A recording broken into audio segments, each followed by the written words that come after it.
Hello and welcome to Queerator, the show that celebrates LGBTQ plus artists and creators. I am your host, Poppy Pellegrino, and you're listening to Shared in Life Radio. Today I'm talking to Poesy, a singer-songwriter based in Toronto. Poesy's got an EP out. Go listen to it. It's called Box Confessional. It's really amazing.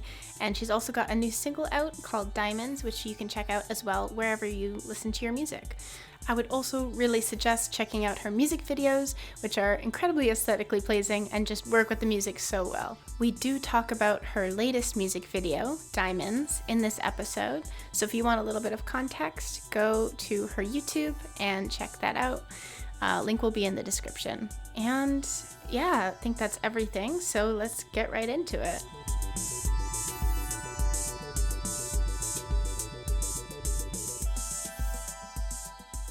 I'd just like to start with your newest song. You're a singer-songwriter, and your newest song is Diamonds, and with an awesome music video, by the way.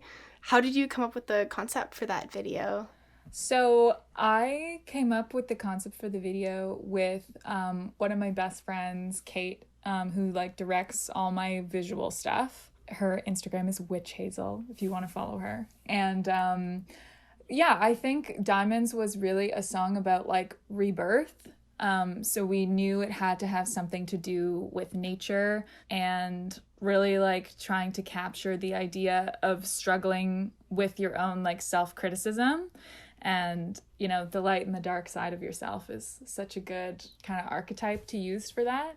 Mm-hmm.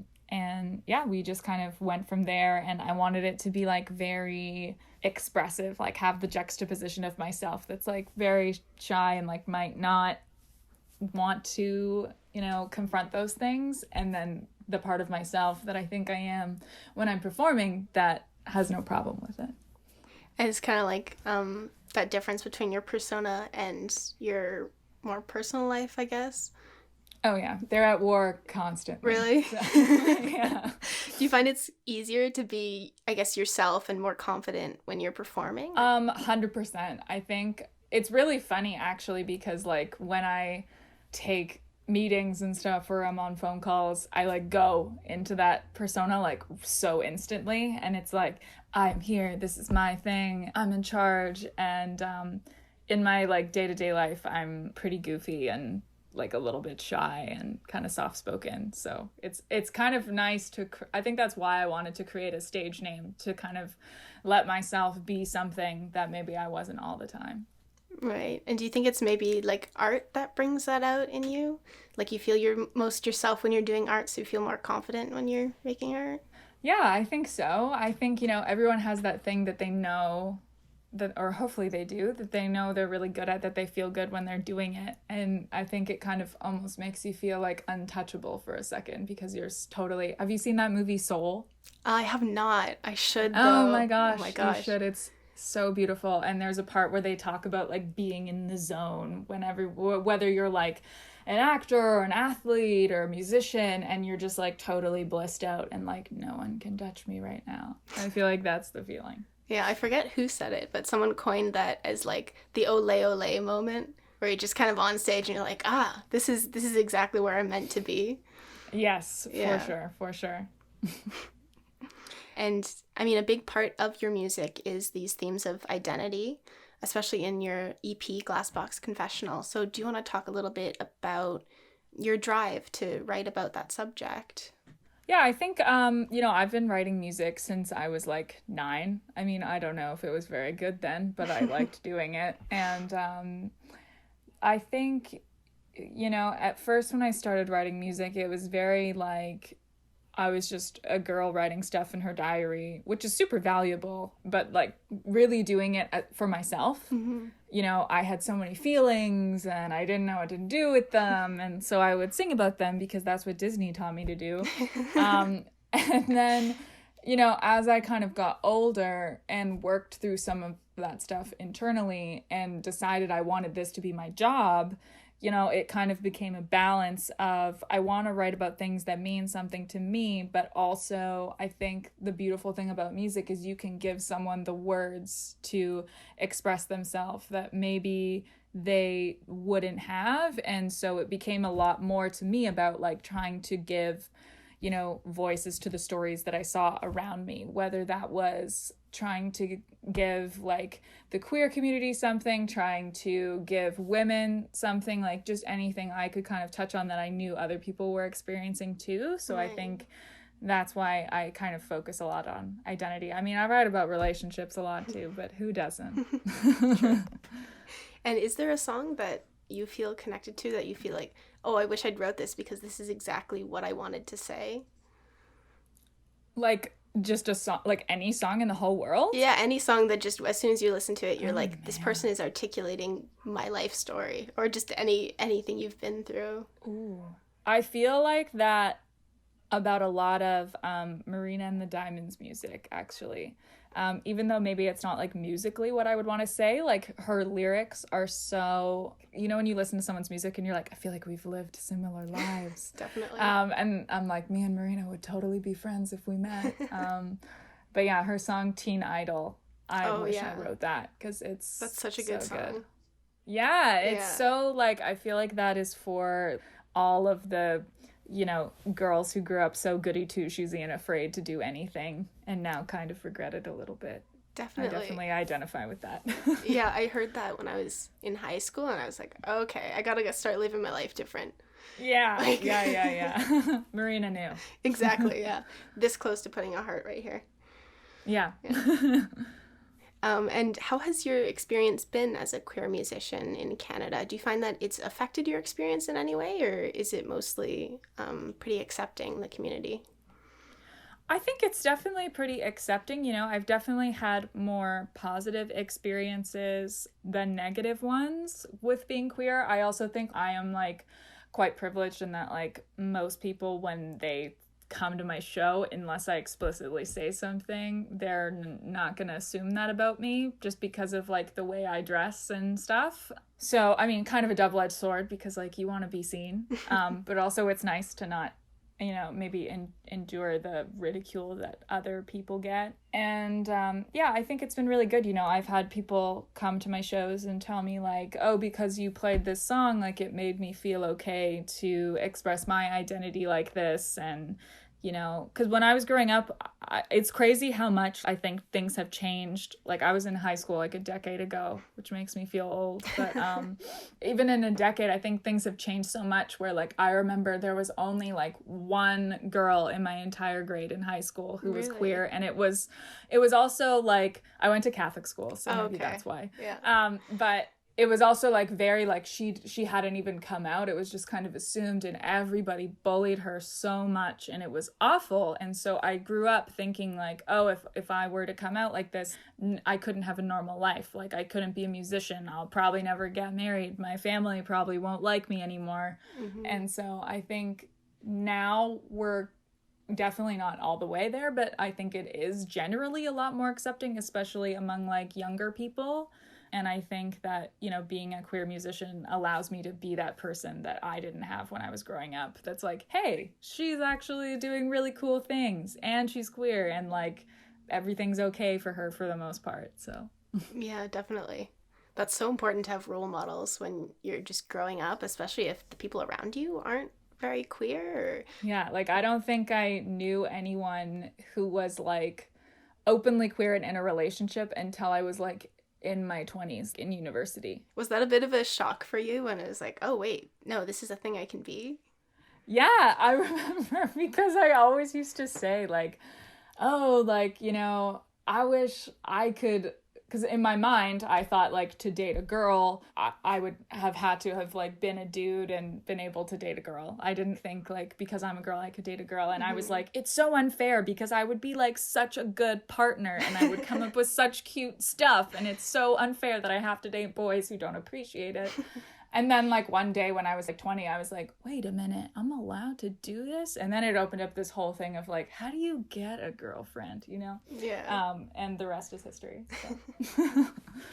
And do you ever feel pressure to be more queer in your music, more openly queer? Because I was talking about this with a friend, and she said that she always feels like because there's a lack of representation, she has to make music for queer people and like talk about it in her music. But do you ever feel that pressure, or is that not an issue for you? I don't think I feel that pressure when I'm writing, mainly because I don't really use pronouns. I don't really use gendered pronouns in my songs. That was something that realized that I've done unconsciously my entire life, maybe because then I could have it be whatever I wanted it to be. So I definitely try to write more from the perspective of this could be anyone's song and anyone could kind of see themselves in it. But I do feel like visually I do really try to, because that's such a huge way to show representation. So like, for example, I'm working on a new record right now and we're doing all the video treatments, and for the ones where it's more focused on relationships, there is going to be a lot of queer representation, just because like I would love for it to get to a point where like we don't even need, like, that's just as normal as straight relationships being in a music video. I don't want it to have to be like, oh, here's like this gay thing that I made that has to be gay. It's like, this is just how I experience love, and I just want to represent it how I know it. And if that includes beautiful women, then so be it. And is there a reason that you use the label queer rather than a different label? Yeah, I think, I've definitely struggled a lot with labels in my life. Like, coming from a super conservative background, I didn't really ever feel comfortable like hanging on to one, and like all of them kind of like felt weird in my mouth. It felt really uncomfortable to say I was like bisexual. I don't know why. That's probably something I have to unpack within myself. Also because I think like, being like bi or pansexual, it's such a spectrum where like, some days you feel equally attracted to all genders and some days you feel like you are only attracted to one. And I just felt like queer kind of encompassed that and took away the need to really exit out like that, if that makes sense. Yeah, totally.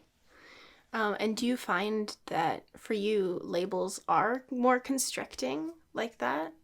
Or did they kind of help you find yourself?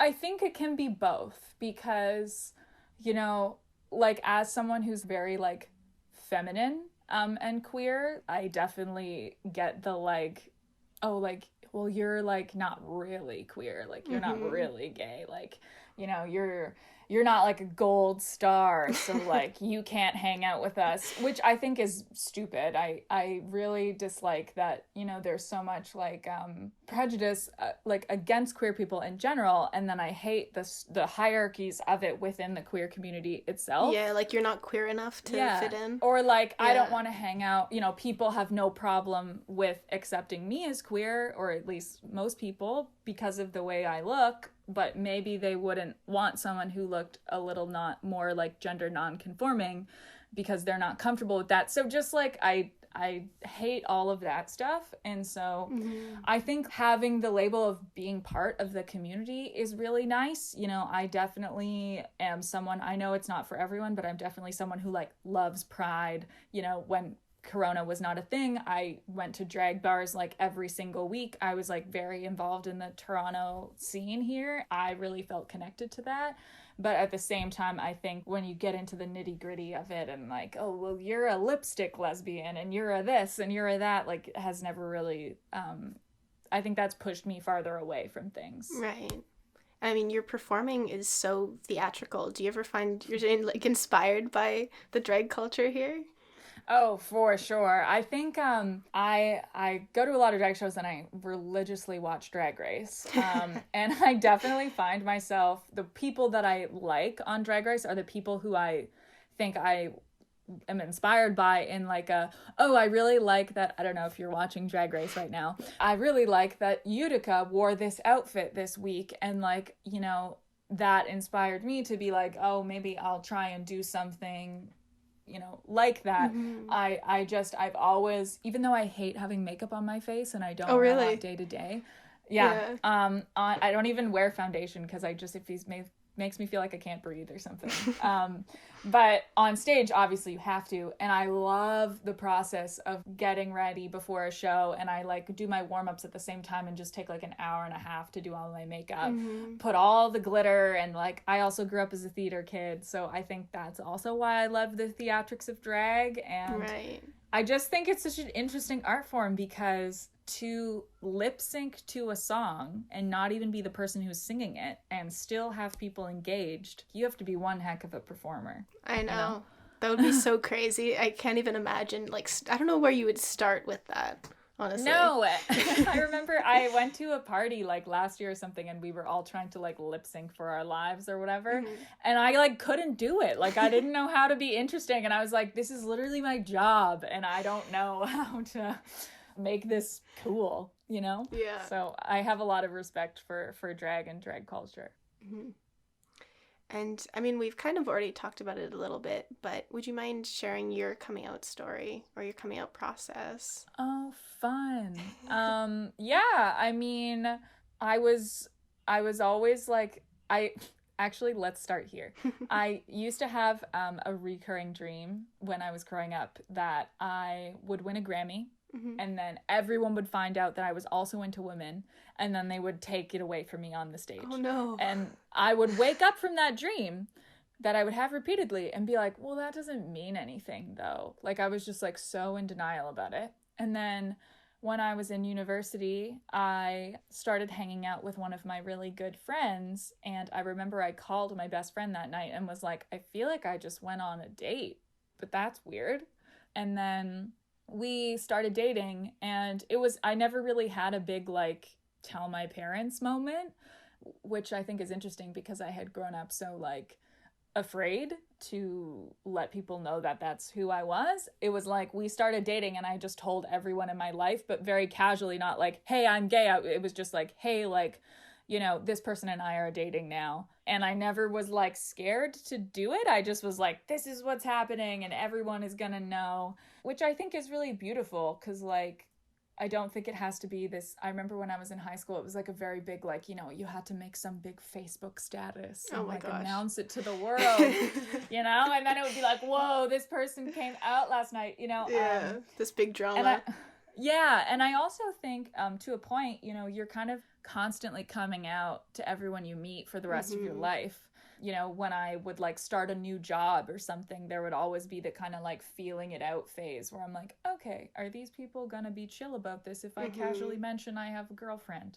So, I mean, thankfully, everyone in my life was really supportive, which was great because I was really nervous. But yeah, I think it's kind of a process that you are constantly going through. And I also like don't ever want people to feel like because they haven't come out, like that makes them less legit, because a lot of times it's like probably not safe for you to do that. And like, if that means that if you come out, you're gonna, you know, have nowhere to go, that's something you have to kind of think about when you're doing it. And like, I don't think there should be like a lot of pressure to have this big, huge coming out thing. Yeah. That's very true. I feel like it was so much more dramatic in the beginning, and then when you mature, you're like, oh, that's kind of ridiculous now. that was such a big deal. I was thinking about that the other day. I was like, I wonder if like kids are still making like really elaborate Instagram posts being like, hey guys, I'm gay, you know, like, is that still a thing? I don't know. I don't know about the Instagram thing, but definitely like the telling people in your life is still a really big deal for some reason. Yeah. Yeah, it's also like, I would just love it if we could get to a place where that's not even weird and like it's not some big thing, because like it's not like you go to your parents and you're like, Mom, I'm straight, you know? Imagine. That would be so weird. It would. Yeah, I'm kind of like at the point in just like my process where it's like as soon as I meet a new person, I just like casually bring something up, and it's so much more relaxing. I'm like, I'm just gonna... You're like, I'm just gonna drop this right here, see if this is chill. Yeah, just casually. Oh, so I was talking to my girlfriend the other day, you know, just to drop something. Yeah. And finally, what are 3 words to describe yourself? I'm gonna use them to title the episode. Oh my gosh, okay. I should have thought about this more. I saw this in the brief, and I did not do my homework. Imaginative. Definitely imaginative. Warm. And grounded. Good words. Yeah. Yes. Nice. So thank you so much for being here. This has been a pleasure. Thank you. Thanks so much for listening. If you want to keep up to date with the show, go follow us on Instagram at Queerator_podcast. You can also check us out on YouTube, and I'll leave all the links in the description below. If you want to check out Poesy's music, it's available wherever you listen to music. I'll leave her Spotify link down below, as well as her Instagram at PoesyOfficial. Ontario is going into another lockdown right now, so please check in with your friends, check in with your family, make sure they're doing okay, take care of yourself, and everyone just try and be a little bit kinder to each other. I know I don't usually end the show like this, but I feel like it needs to be said. So go give someone in your bubble a hug or send a lovely text message. Just do it and stay proud, everyone.